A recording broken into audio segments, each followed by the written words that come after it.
ახლა შეიძლება ფიქრობ, რომ ის რაც წაიკითხე ვიდეოს აღწერაში ან მთავარ ფოტოზე შესაძლოა შეცდომა იყოს და გაინტერესებს შემოგიტყვეთ თუ არა ვიდეოს აყურებლად. არა ეს სიმართლეა და ჩვენმა გამომწერებმა კარგად იციან რომ ჩვენ არაზოს ვიტყუებით. რეზა შახის დედა ნამდვილად ქართველი იყო და ალბათ სწორედ ამიტომ მოახერხა რეზა ფეჰლევიმ ყაჯართა დინასტიის დასრულება და ახალი ირანის შექმნა. ეს რა თქმა უნდა ნახევრად ხუმრობით, მაგრამ რეზამ ნამდვილად თავისი ფეჰლევის დინასტიის მმართველობის ქვეშ ნამდვილად ახალი ირანის შექმნა და ასე გრძელდებოდა იქამდე, სანამ მისი შვილი ისლამისტურმა ჯგუფებმა არ დაამხეს და მონარქიის ნაცვლად ირანში რელიგიური სახელმწიფო არ შექმნეს. სხვა შორის ის ისტორია ალბათ გახსოვთ სტალინზე რომ ყვებიან ირანის შაჰმა დაუჩოქაო, ეგ სწორედ მუჰამედ რეზა ფეჰლევი იყო. ასე რომ ამ ვიდეოში ძალიან ბევრ საინტერესო ამბავს მოგიყვებით, ამიტომ კომფორტულად მოეწყო და ვიდეოს დაწყებამდე არხის გამოწერა და ვიდეოს დალაიქება არ დაგავიწყდეს. დავიწყოთ. სანამ თემაზე გადავალთ, მე მინდა გირჩიოთ ერთი წიგნი, ეს არის პერსეპოლისი, რომელიც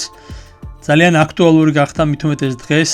ეს არის ქართულ ენაზე თარგმნილი პირველი გრაფიკული რომანი, რომელიც ირანელმა მწერალმა და მხატვარმა მარჯან სატრაპიმ შექმნა და დაწერა და აქ სწორედ ის ეპოქაა მოყოლილი, რომელმაც ირანში მოიტანა ისლამური რეჟიმი და ამ წიგნში მოთხრობილია გრაფიკული რომანის სახით ისლამური რევოლუცია და ერახთან ომი ირანისა და აქ თავის ყოველდღიურ ცხოვრებაზე გვიყვება მარჯან სატრაპი და იმ სირთულეებზე, რა სირთულეებიც წარმოეშვა მაშინ განათლებულ საზოგადოებას ირანის რელიგიურ ლიდერებთან დაპირისპირებაში და გოგონას ცხოვრება სწორედ ასახავს იმ საზოგადოებრივ რელიგიურ ცვლილებებს, რომელიც ირანის საზოგადოებაში იმ დროს დაიწყო. მარჯან სატრაპი ძალიან გასაგებად და მარტივად მოგიყვებათ რა მოხდა 1979 წელს ირანში. ასე რომ პერსეპოლისი ბავშვობა და დაბრუნება არის რეკომენდაცია ყველას მიმართ, ვისაც აინტერესებს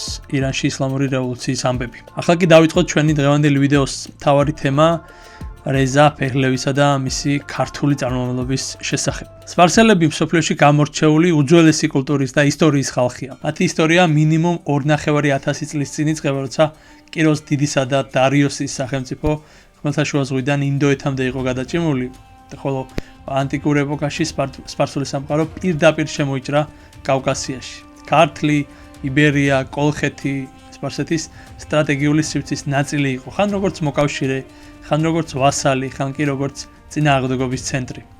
მომდევნო ეპოქაში სპარსეთისა და ქართველების ურთიერთობა კიდევ უფრო გაღრმავდა და გართულდა. ირანული ადმინისტრაცია, რელიგიური ზეგავლენა, სამხედრო ალიანსები და დინასტიური ქორწინებებიც კი რეალურად იქცა. ქართველი დიდებულებიც ხვდებოდნენ ირანის კარზე, ხოლო სპარსული პოლიტიკა პირდაპირ მოქმედებდა საქართველოს ბედზე.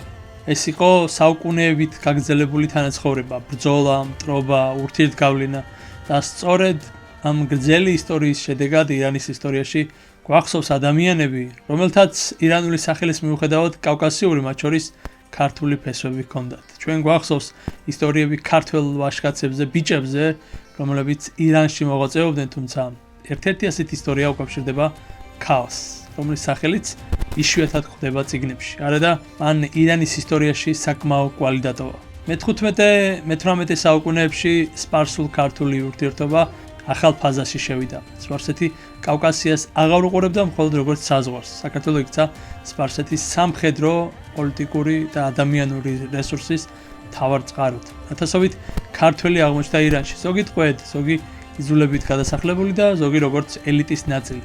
ქართველები ხვდებოდნენ გენერლები, გუბერნატორები, მეფის გვარდიის მეთაურები. ზოგმა მიიღო ისლამი და ირანული სახელები, მაგრამ ოჯახური მეხსიერება, წარმოშობა და კავკასიური იდენტობა სრულად არ გამქრალა. ამ პროცესმა შექმნა უცნაური, მაგრამ რეალური პარადოქსი. საქართველოს საუკუნეების განმავლობაში იბრძოდა ირანის წინააღმდეგ, მაგრამ ამავე დროს ირანის სახელმწიფოში იგნით ქართველები, რომლებიც იძულებით ხვდებოდნენ სპარსეთში, ხშირად უმაღლეს ძალაუფლებას ფლობდნენ. სწორედ იმ ისტორიული ფონიდან იწყება მე-19 საუკუნის ბოლოს კავკასიელი მუსლიმი ქალის ისტორია, რომელიც ირანში ემიგრანტად აღმოჩნდა. მისი სახელი იყო ნუშა ფარინი. სწორედ მისგან დაიბადა ადამიანი, რომელმაც ირანის სახელმწიფო რადიკალურად შეცვალა და საფუძველი ჩაუყარა ახალ დინასტიას.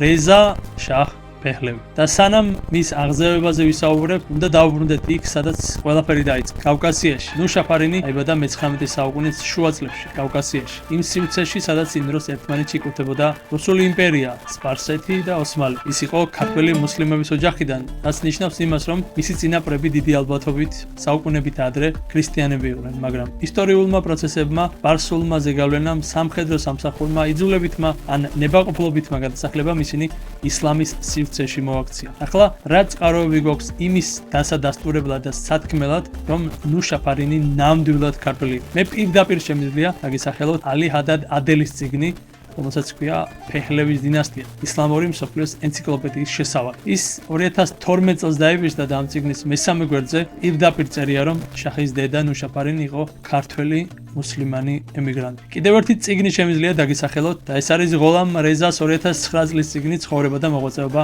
შაჰისა, სადაც უკვე წერია, რომ შაჰის დედა წარმოშობით იყო ქართველი. არის კიდევ ერთი ვარიანტი, რომ შაჰის დედა აირუმის ტომიდან იყო. ზოგიერთი საბჭოთა ისტორიკოსი ვარაუდობდა, რომ ეს ტომი შესაძლოა ალბანელების ისლამიზებული შთამომავლობა იყოს. ანუ ძალიან ბევრი სხვადასხვა ვარიანტია, თუმცა რაც ცნობილია ის არის, რომ ეს ტომი ცხოვრობდა როგორც საქართველოს, ასევე სომხეთის და აზერბაიჯანის ტერიტორიაზე. და როცა მე-19 საუკუნეში რუსეთმა კავკასიას საბოლოოდ დაიკავა, თასობით მუსლიმმა ოჯახმა მშობლიური მიწა დატოვა. ამ ტალღაში აღმოჩნდა ნუშაფარინის ოჯახი. ირანში ის დაქორწინდა აბას ალი ხანზე, მაზანდარელ სამხედრო ოფიცერზე, რომელიც ირანის კაზაკთა ბრიგადაში მსახურობდა. ის იყო ერთ-ერთი ყველაზე გავლენიანი სამხედრო სტრუქტურა ირანში. სხვა შორის, ირანის პროვინცია მაზანდარენი ძალიან გავს საქართველოს როგორც ბუნებით, ისე იქაური ხალხით. ხო და სწორედ მაზანდარანში ალისა და აფარინს 1878 წელს შეეძინათ ვაჟი რეზა. თუმცა რეზას დაბადებიდან რამდენიმე თვეში აბას ალი ხანი გარდაიცვალა. ქალი უცხო მიწაზე ფულისა და მხარდაჭერის გარეშე ჩვილ ბავშვთან ერთად აღმოჩნდა. ნუშაფარინი თეირანში გადავიდა, სადაც ნათესავები ეგულებოდა. ის და მისი ვაჟი ნუშაფარინის ძმის სახლში გადავიდნენ საცხოვრებლად. ისტორიული წყაროები მიუთითებენ, რომ ქალმა მოგვიანებით მეორედ იქორწინა, თუმცა ამ ქორწინების დეტალები თითქმის არ არის ცნობილი და შესაბამისად ქართველი ემიგრანტი ნელ-ნელა ქრება ისტორიული ჩანაწერებიდან. მეორედ ქორწინების შემდეგ ქალმა რეზა სწორედ ბიძას დაუტოვა. 1892 წელს მისმა ბიძამ თავის მხრივ რეზა ოჯახის მეგობართან ამირ თუმან ქაზიმ ხანთან გაგზავნა. ის იყო სპარსეთის კაზაკთა ბრიგადის ოფიცერი, რომლის სახლშიც რეზას შესაძლებლობა ჰქონდა რეპეტიტორების დახმარებით ქაზიმ ხანის შვილებთან ერთად ესწავლა. როდესაც რეზა 16 წლის იყო, ის სპარსეთის კაზაკთა ბრიგადას შეუერთდა. ეს ბრიგადა იყო კაზაკური სტილის კავალერიული დანაყოფი. მისი მოდელი რუსეთის იმპერიული არმიის კავკასიელი კაზაკთა პოლკების მიხედვით იყო აგებული და 1920 წლამდე მას რუსი ოფიცრები მეთაურობდნენ. ხოლო რიგითი ჯარისკაცები კი ეთნიკური კავკასიელები იყვნენ. სხვა შორის, სწორედ ამ ბრიგადამ ითამაშა რეზას შაჰად გახდომაში გადამწყვეტი როლი. 1903 წელს 25 წლის რეზა ნიდერლანდების გენერალური კონსულის მცველი და მსახური გახდა. ალბათ მაშინ მოხდა მასში ევროპეიზაცია. რეზა იმპერიულ არმიაში მსახურობდა და სამხედრო სამსახურის გამოცდილებამ საბოლოოდ სპარსეთის კაზაკთა ბრიგადაში ბრიგადის გენერლის თანამდებობამდე მიიყვანა. 1919 წლის ნოემბერში მან გვარი ფეხლევი აირჩია, რომელიც მოგვიანებით მის მიერ დაარსებული დინასტიის სახელიც გახდა. რუსეთის რევოლუციის შემდეგ სპარსეთი ბრძოლის ველად იქცა. 1917 წელს ბრიტანეთმა ირანი გამოიყენა როგორც პლაცდარმი რუსეთში ექსპედიციის დასაწყებად. ამას საბჭოთა კავშირმა ჩრდილოეთ სპარსეთის ნაწილების ანექსიით უპასუხა და შეიქმნა სპარსეთის სოციალისტური საბჭოთა რესპუბლიკა. 1920 წლისთვის მთავრობამ დედაქალაქის გარეთ თითქმის მთელი ძალაუფლება დააკარგა. ბრიტანეთისა და საბჭოთა ძალები აკონტროლებდნენ ირანის უმეტეს ნაწილს. 1921 წელს ირანში ბრიტანული ძალების მეთაურმა გენერალმა ედმუნდ აირონსაიდმა რეზა ხანი, რომელიც თავრიზის ბატალიონს ხელმძღვანელობდა, მთელი ბრიგადის მეთაურად დანიშნა. დაახლოებით 1 თვის შემდეგ ბრიტანეთის მითითებით რეზა ხანმა თავისი 3000 კაციანი კაზაკთა ბრიგადის რაზმი თეირანის გარეუბანში შეიყვანა და დაუპირისპირდა ყაჯარებს. ყაჯარმა მეთაურმა არტილერიას უბრძანა ესროლეთ რეზას ჯარსო, თუმცა ახალგაზრდა ოფიცერმა, რომელიც თეირანის ძველ კარიბჭესთან არტილერიის დანაყოფის მეთაურად მსახურობდა, გადაწყვიტა ეს არ გაეკეთებინა და კაზაკებს თეირანის კარიბჭე გაუღო. რეზამ თეირანი აიღო და სიმბოლურად გოლესტანში ორი ქვემეხიდან გაისროლეს. ქალაქი რეზას ჩაბარდა. 1921 წლის სახელმწიფო გადატრიალებას ნაწილობრივ ბრიტანეთის მთავრობამ შეუწყო ხელი, რომელთაც არ სურდათ ბოლშევიკებს ირანში შეეღწიათ. 1925 წლის ოქტომბრისთვის რეზა ხანმა მოახერხა მეჯლისზე, ანუ ირანის პარლამენტზე ზეწოლა. უკანასკნელი ყაჯარი შაჰი აჰმადი გადააყენეს, გადაასახლეს და ირანის შემდეგ შაჰად რეზა დაადგინეს. ამით ყაჯართა დინასტიური მმართველობა დასრულდა. ერთი ყაჯარი მმართველი ალბათ შენც გეწოდინება და ალბათ ყველა ქართველს.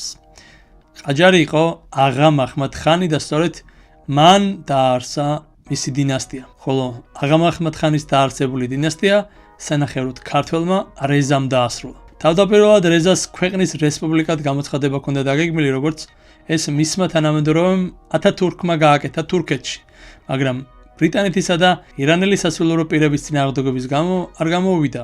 რეზა შაჰის 16 წლიანი მმართველობის პერიოდში ის აშენებდა გზებს, რკინიგზას, დანერგა თანამედროვე განათლება და დააარსა პირველი ირანული უნივერსიტეტი თეირანის უნივერსიტეტი. რეზა შაჰის მმართველობის დროს სამრეწველო ქარხნების რაოდენობა ირანში 17 ჯერ გაიზარდა. მან დააარსა 100,000 კაციანი არმია. მანამდე წინა შაჰი ტომობრივ ძალებს ეკრდნობოდა, რომლებიც მტრისგან ნადავლით ჯილდოვდებოდნენ. რეზა შაჰმა დააწესა უფასო სავალდებულო განათლება როგორც მამაკაცებისთვის, ასევე ქალებისთვის. დახურა კერძო რელიგიური სკოლები. რეზა შაჰი ათასობით წლის განმავლობაში პირველი ირანელი მონარქი იყო, რომელმაც ებრაელებს სინაგოგაში ლოცვით მიაგო პატივი. ის კიროს დიდის შემდეგ ირანელ ებრაელებში მეორე ყველაზე პატივსცემული ირანელი ლიდერი გახდა. რეზა შაჰის რეფორმებმა ებრაელებს ახალი სამუშაო ადგილების გაუხსნა. მან ქვეყნის დასახელებაც შეცვალა და სახელწოდება სპარსეთის გამოყენება გააუქმა. მან ახალ ქვეყანას ირანი უწოდა. ირანი როგორც არიელთა მიწა. 1928 წელს მიიღო კანონი, რომელიც ყველა ირანელს დასავლური ტანსაცმლის ტარებას ავალდებულებდა. ირანულმა საზოგადოებამ გაიხადა მუსლიმანური სამოსი და დასავლური სამოსით შეიმოსა. შაჰმა მოუწოდა ქალებს ჰიჯაბი მოეხსნათ. ქალებს უფლება მიეცათ ესწავლათ სამართლისა და მედიცინის კოლეჯებში, ხოლო 1934 წელს კანონმა მძიმე ჯარიმები დააწესა იმ კინოთეატრებისთვის, რესტორნებისა და სასტუმროებისთვის, რომლებიც ორივე სქესისთვის კარს არ გააღებდნენ. რეზა შაჰმა სასულიერო პირებს რამდენიმე რელიგიური მედრესე ჩამოართვა და ცხადია, ამის გამო მუსლიმი მოლების წინააღმდეგობას შეხვდა.